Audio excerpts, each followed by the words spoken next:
I wonder what is trending on Twitter today. Let's click on explore. Sony, Peter Parker, Tom Holland, Disney, Spidey. What's going on? What is good fun of Peter Parker taken away from MCU? What? What? What's this? Spider-Man leaves the MCU? What the?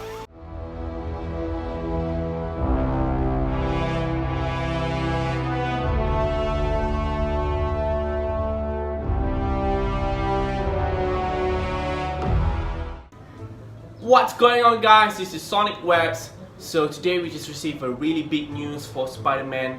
I'm wearing a Spider-Man suit right now, and we just received a really bad news, which is Spider-Man is no longer in the MCU. Start? I don't feel so good. You're alright. I don't know what's happening. I don't know. Hurry. I don't want to go. I don't want to go, sir. Please. Please, I don't want to go. I don't want to go.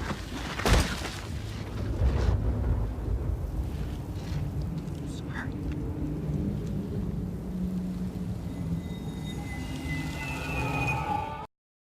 Alright, I'm sweating like hell right now because I don't know, this is really a bad news for all of us. I mean, we all are very excited to see Spider-Man in MCU for the first time.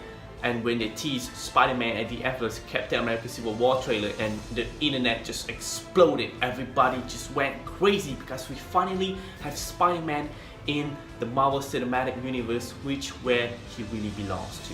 Go Sony just pull off Spider-Man for the MCU, and the fans obviously will not be happy about that. So guys, what does this mean for Spider-Man future? Does that mean Tom Holland will not be playing Spider-Man anymore? Or will he be continuing playing Spider-Man but in Sony universe? But I don't think this is a very good move by Sony, because I don't want Tony to die for nothing. Okay, Tony wants Spider-Man, wants Peter Parker to carry on his legacy and everything, right? So Sony just ditched that. I don't know what we can do in order to make Spider-Man back in the MCU. I mean, they call it already. It's official. Spider-Man is no longer in the MCU. So Spider-Man, that means Spider-Man MCU is just I'm sorry. Spider-Man Far From Home just came out in the cinemas, right? Last month. Yeah, last month. And they hit $1 billion at the box office, which is the first Spider-Man film that ever reached that. So I don't know why Sony did this, but I'm pretty sure it's all about money. You know, money is always the cause for everything. But anyways, guys, let's talk about the pros and cons for this Spider-Man now. Alright guys, let's move to the first cons, which is obviously Spider-Man will be no longer in the MCU. That means he won't be interact with the future Avengers, with X-Men, with Fantastic Four.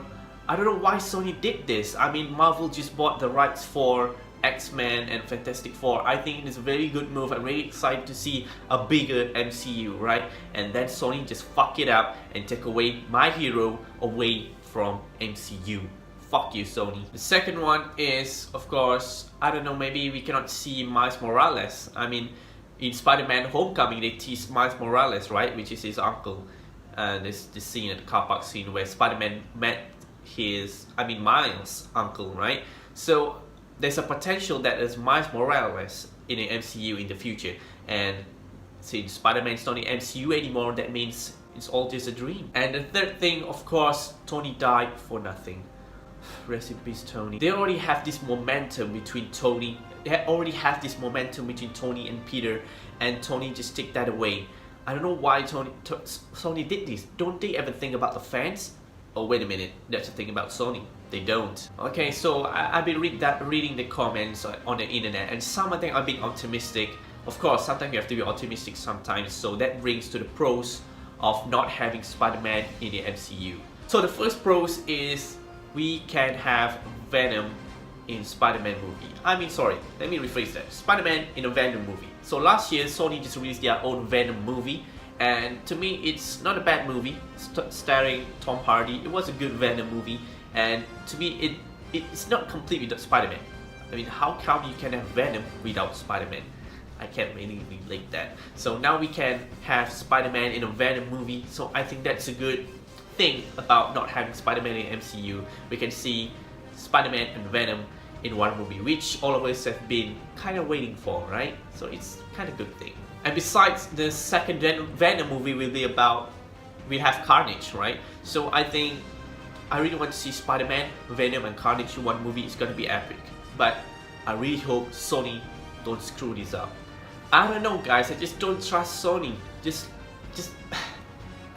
look what they did to Spider-Man 3. Look what they did to the Amazing Spider-Man series. Even Andrew Garfield doesn't want to work with Sony anymore, right? That's the reason why Andrew Garfield got fired. He said Sony doesn't really think about the fans, doesn't really think about making a good quality movie. You know, all they think about is money, money, money, money. Right, so the second pros is maybe now we can have Spider-Verse. I don't know, because I think Sony is trying to approach to Spider-Verse since the success of Into the Spider-Verse Spider-Man movie, which just came out last year, I think. Yeah, so that movie was not bad, and it's received well by the fans and everything. So maybe Sony trying to make a real live action Spider-Verse, and yeah, I would love to see that. Why not? Alright, the last pros for not having Spider-Man in MCU is, I don't know, is this a pros or cons? Maybe Sony now can recast Andrew Garfield as Spider-Man. I don't know about you guys. I'm okay with that. It's no problem with me. To me, Andrew Garfield is really underrated. I think he can play a good Spider-Man. It's just a bad writing by the director. I don't know, by the script writer. I don't know, but I think Andrew Garfield actually is a good actor, and he portrayed a good Spider-Man. Okay, to me, according to the Amazing Spider-Man series, I really like how he portrays Spider-Man, and I love.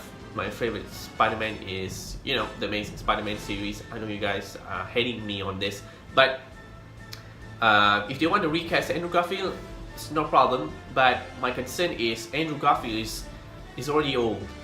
So he cannot. So I don't think we can have so much Spider-Man movie if we can recast Andrew Garfield since he is old already. But having Tom Holland is a good idea. I really hope Tom Holland continue to play Spider-Man. At least. The least thing that Sony can do to us, let Tom Holland continue to play Spider-Man. He has a bright future. He's still young, so there's a good chance, a high potential that we can get around 6 Spider-Man movies for the next 10 years. I don't know, because he's still young. So he has a bright future and bigger future for Spider-Man. So I really hope they continue Tom Holland. But if they want to recast Andrew Garfield, I'm okay with that as well. But I prefer to, you know, they continue to play to choose Tom Holland and Spider-Man. But one thing I'm so afraid of is if they want to recast Spider-Man again, a new actor to play Spider-Man. Oh god, please don't. I mean, you already have 3 different actors playing Spider-Man for the past 10 years, and come on, give me a break. So Sony, if you think you are recasting Spider-Man with a different actor, please do think twice, because there's a lot of Spider-Mans already. Alright guys, so what do you guys think about this news? Is it a good news or a bad news? To me, it's a bad news, but you know, there's a silver lining in everything, right? So please leave a like and subscribe to my channel, because I'm a huge fan of Spider-Man. As you can see right here, yeah, this is my suit.